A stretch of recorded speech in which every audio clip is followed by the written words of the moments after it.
महाराष्ट्राची हरवलेली अर्थव्यवस्था. बोलुतेदारी खरंच संपली आहे का नवीन स्वरूपात ती आजही आपल्याला दिसते? चला समजून घेऊया. ही गोष्ट आहे आजच्या भारताची, जिथे मोबाईलच्या एका क्लिकवर तुम्हाला दारामध्ये तुमच्या गाडी येते. अर्बन क्लॅबवर बुक केलं तर अगदी इलेक्ट्रिशियन, प्लंबर किंवा कुठलीही सेवा देणारा व्यक्ती येतो. फूड डिलिव्हरी तर आपली रोजचीच गोष्ट झालेली आहे. मग आता या नवीन भारतामध्ये बोलुतेदारी व्यवस्था संपली की काय?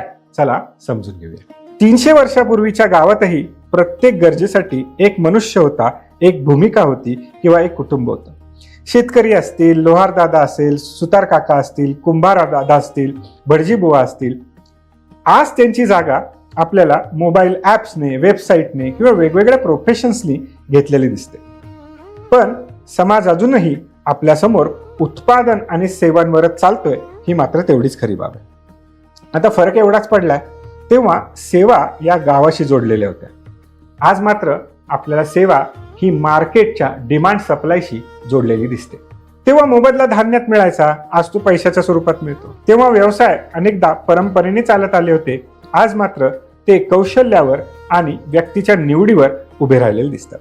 पण दोन्ही व्यवस्था सारख्या नाहीत असं वाटतंय का तुम्हाला? नाही, सारख्याच आहेत. आणि त्याच्यामधला महत्वाचा दुवा आहे तो म्हणजे परस्परावलंबन, इंटर डिपेंडन्स. समाजशास्त्र याबद्दल खूप छान आपल्याला माहिती सांगतं. कोणती अर्थव्यवस्था असेल ती एकट्या माणसामुळे चालत नाही. ती हजारो लोकांच्या उत्पादन, सेवा, विश्वास, सहकार्य यावर उभी असते. आजही आपण सगळे एकमेकांवर अवलंबूनच आहोत. बघा ना, स्विगी झोमॅटोचा डिलिव्हरी पार्टनर असेल, हॉस्पिटलमधली नर्स असेल, इलेक्ट्रिशियन असेल, सॉफ्टवेअर इंजिनियर असेल, पोलीस असेल, टीचर असेल, आपण सगळे एकमेकांच्या कामामुळे गुंतलेले आहोत. आपलं आयुष्य त्यामुळेच सुकर झालेलं आहे. समाज आजही टीम वर्कवरच चालतो. तंत्रज्ञान आलंय, पण समाजाचा नियम बदललेला नाहीये.